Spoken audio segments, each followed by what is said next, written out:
রাজ্য সরকারের অন্যান্য দপ্তরের বিভিন্ন স্বশাসিত সংস্থাগুলোর মতো আগরতলা পৌর নিগমেরও দুর্নীতি ছেয়ে গেছে বলে অভিযোগ প্রদেশ কংগ্রেসের।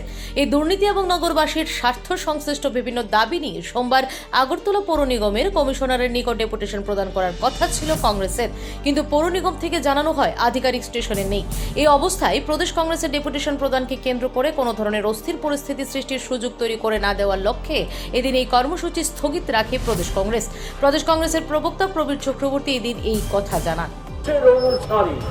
আজকে আমরা এই কারণে যদি কোনো রকম শান্তি বিঘ্ন হয় আমাদের তরফ থেকে না হোক, দেশে আজকাল এটা প্রচলিত হয়ে গেছে যে কোনো মাধ্যম থেকে যে কোনো ভাবে কংগ্রেসকে জনসমক্ষে হেয় প্রতিপন্ন করার জন্য যে কোনো ধরনের ষড়যন্ত্র হতে পারে, এগুলি হয়ে চলছে।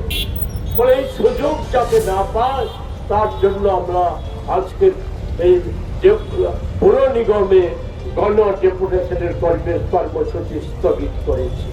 এদিন ডেপুটেশন প্রদান কর্মসূচি স্থগিত রেখে কংগ্রেস ভবনের সামনে যুদ্ধ নিয়ে এক বিক্ষোভ কর্মসূচির আয়োজন করে প্রদেশ কংগ্রেস। এই বিক্ষোভ কর্মসূচিতে প্রদেশ কংগ্রেস প্রবক্তা প্রবীর চক্রবর্তী বক্তব্য রাখেন। তিনি তার বক্তব্যে আমেরিকার প্ররোচনার ইরানে ইসরায়েলের আক্রমণের ঘটনা নিয়ে উদ্বেগ প্রকাশ করেন। বিদ্যালয়ের বোমা হামলায় ঘটনারও তীব্র নিন্দা এবং ধিক্কার জানান তিনি বলেন, এখন পর্যন্ত বিদ্যালয়ে বোমা হামলার ঘটনায় 250 জন কচিকাঁচা ছাত্রছাত্রী নিহত হয়েছে, যাদের গড় বয়স ছিল 5 থেকে 6 বছর। এই যুদ্ধকে কেন্দ্র করে ভারত সরকার এখন পর্যন্ত যে ভাষ্য প্রদান করেছে তা অত্যন্ত দুর্বল বলে মনে করেন তিনি। প্রদেশ কংগ্রেস প্রবক্তা জানান, এর আগে দেশের কোনো সরকারের ভাষ্য এতটা দুর্বল ছিল না। এই অবস্থানের পেছনে অ্যাপস্টেইন ফাইল এবং আদানি মামলা অন্যতম কারণ হতে পারে বলে মনে করেন তিনি। প্রদেশ কংগ্রেস প্রবক্তা জানান, অন্যায় যুদ্ধের প্রতিবাদ জানাক ভারত। যুদ্ধ বন্ধে যুক্তিযুক্তভাবে এবং নির্ভীকভাবে কূটনৈতিক উদ্যোগ শুরু করার জন্য ভারত সরকারের নিকট দাবি জানান তিনি।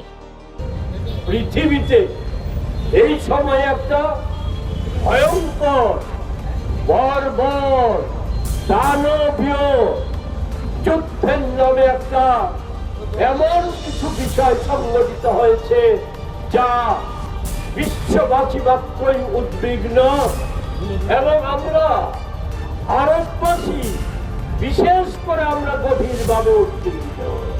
কেননা এই ক্ষেত্রে আমরা লক্ষ্য করছি বিগত প্রায় 1 দশকের বেশি সময় যাবৎ আমরা যেমন দেখে আসছিলাম আমাদের দেশের সরকার এবং প্রধানত আমাদের দেশের প্রধানমন্ত্রী আমাদের পূর্বতন স্বাধীন দেশের সরকারগুলির যে নীতি এবং প্রধানমন্ত্রীদের যে ধরনের দৃঢ়তা দেশের প্রশ্নে, দেশের সব স্বার্থের প্রশ্নে, দেশের মানুষের স্বার্থের প্রশ্নে, দেশের মানুষের সম্মানের প্রশ্নে, সরকারের সম্মানের প্রশ্নে সেই দৃঢ়তার অভাব নানাভাবে বারবার ফুটে উঠেছে।